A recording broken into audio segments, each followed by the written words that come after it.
Here we are again with William Budington, a digital security expert who works with the Electronic Frontier Foundation, to chat about digital security practices.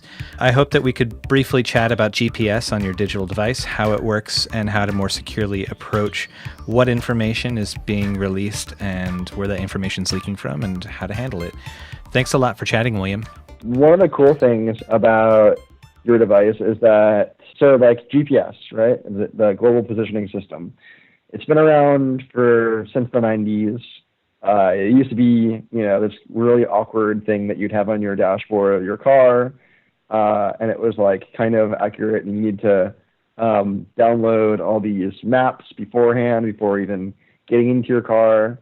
And one of the cool things about GPS nowadays is that you also have a cellular connection, data, so you can download maps in real time. But that comes with a cost, right? So if you're downloading these tiles in real time, and you're in your car or you're on your bike and navigating however you want to navigate, and you're going to new places, then your phone doesn't already have those roads and those buildings and whatever else you see on your Maps app downloaded. So as you're going and as you're traveling, your device knows your location, and what it does is it sends that data up to Google or up to Apple, and via Apple Maps or Google Maps, Google gets your location and sends you back the tiles, which are just like the map of the roads and the buildings and etc. And so that's all well and good, and it means that you don't have to download all these tiles before actually navigating or knowing where you are. But it also comes with a privacy risk, right? And the privacy risk is that they actually know where you are. They know what you're doing and what your movements have been. They have logs of that on their servers. So actually, just the technology itself, GPS, the cool thing about that is that it's a passive receiver. It doesn't actually send your location up anywhere unless you're downloading those tiles, unless you're getting that data, because Google servers want to provide you those tiles dynamically or when you're out and about. But GPS itself doesn't do that. GPS is just actually using clever math to figure out, okay, I can receive this signal from this satellite in the GPS network, and that signal is this strong, and this other satellite over here is this strong. I can determine how strong the signal is just by listening, and using a thing called triangulation and clever triangulation in math, you can actually figure out where you are on Earth without ever sending back any data to that system. And so GPS itself is a really powerful technology if you want to navigate and keep your location private. But if you're using it in combination with your Google Maps or your Apple Maps, then that's a problem. That's a privacy risk. So you need to take some steps in order to make sure that you aren't disclosing your location if you don't want to be. One of the cool things that you can do is you can download apps that are separate from Google Maps. And then what you do is you want to navigate, say, I'm in California, right?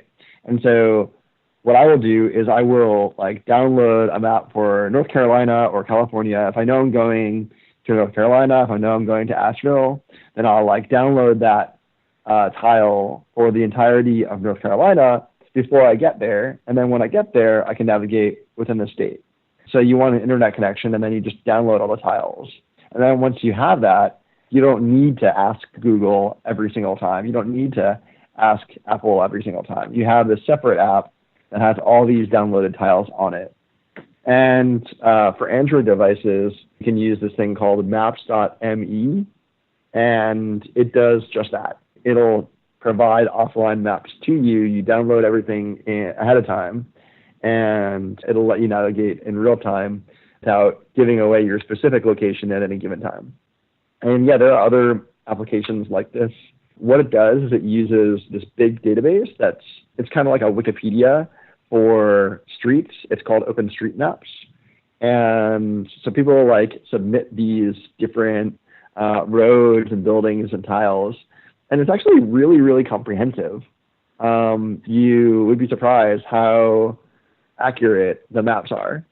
So you download this thing, and you get a good service of basically telling you where you are, allowing you to do navigation. There are a few usability gotchas for maps.me. It allows you to do turn-by-turn navigation with a car, but one of the things that it doesn't really do well is public transport. So, Google Maps themselves had to team up with another database, another app that provides that real-time data. For maps.me, it's a lot more difficult to figure that out in real time without relying on some third party that's actually seeing your data in real time. So that's one thing to know. It doesn't really have good public transport support. The other thing to know is that when you're searching for an address, then it might not have the exact address for where you're going. So you might need to look at the street and do this weird thing where, on one street corner, it has this road starts with 500, and on the other street corner, next to it, the street ends in the 600 range. And then you kind of figure out roughly where your friend's house is or wherever you're going. So that's a little bit of a little weird gotcha. The other thing to know is that if you're using this app, then great, but you also need to do a few extra things in order for your operating system not to know what your location is and send it up to Google, send it out to Apple. So it's not just a Maps application. You need to go into your settings and disable what's called location services. And location services, with that disabled, and if you're not using Google Maps or Apple Maps, and that'll protect your location pretty well. And you can even go into airplane mode.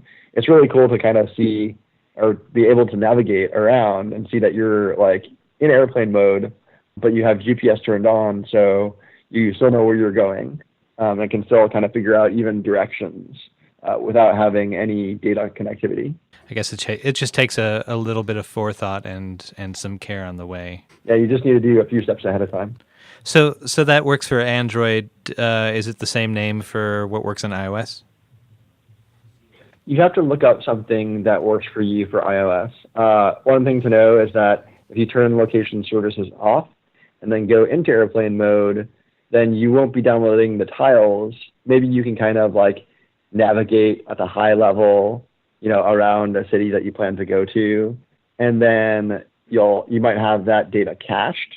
So what caches is just local storage for things that you've seen already in an app, but that wouldn't really work for navigation. Turn-by-turn navigation wouldn't work. Most likely any other navigation wouldn't work in the app. But you could kind of navigate around with your finger and just kind of get a very high level download of the streets in Apple Maps and see if that works. And then you can then turn on, once you're done doing whatever you're doing, turn on data again, and then your location hopefully won't be just transmitted afterwards. But I'm not sure what the best solution is there. That would require some extra research. Well, I guess these are planting just little seeds, and people can go on and work with them. Now that people are knowing maybe how to think about how their device is engaging with other devices. Thanks a lot. Thank you. Hide the planet! Hide the planet! Shut up and get in the car! Hide the planet! Hide the planet! Do you want to say a few words about the Mr. Robot discourse? Yeah. So what I've been doing, if we have any Mr. Robot fans in the audience, is every week my journalist friend Yael Grauer has been having people that have watched the latest episode of Mr. Robot chat about it and post it up on Motherboard.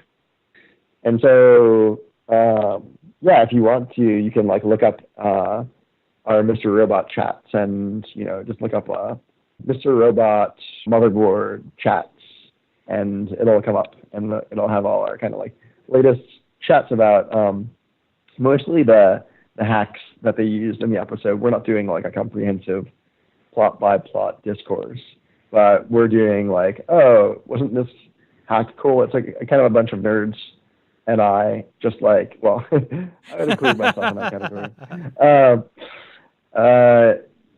Just kind of chatting about the hacks that they use in every episode. And it's kind of neat. And one of the things about Mr. Robot is they do a lot of due diligence in trying to make the technical aspects of the show really accurate and true to real life.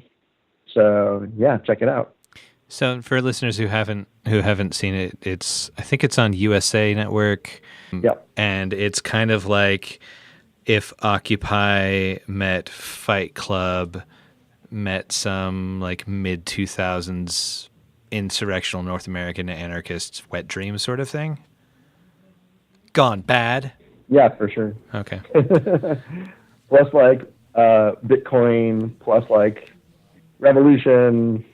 Yeah, it's pretty fun. It's a pretty fun show. Yeah. Well, thanks a lot, William. I look forward to checking that out and to the next episode. Awesome. Thanks for having me on the show.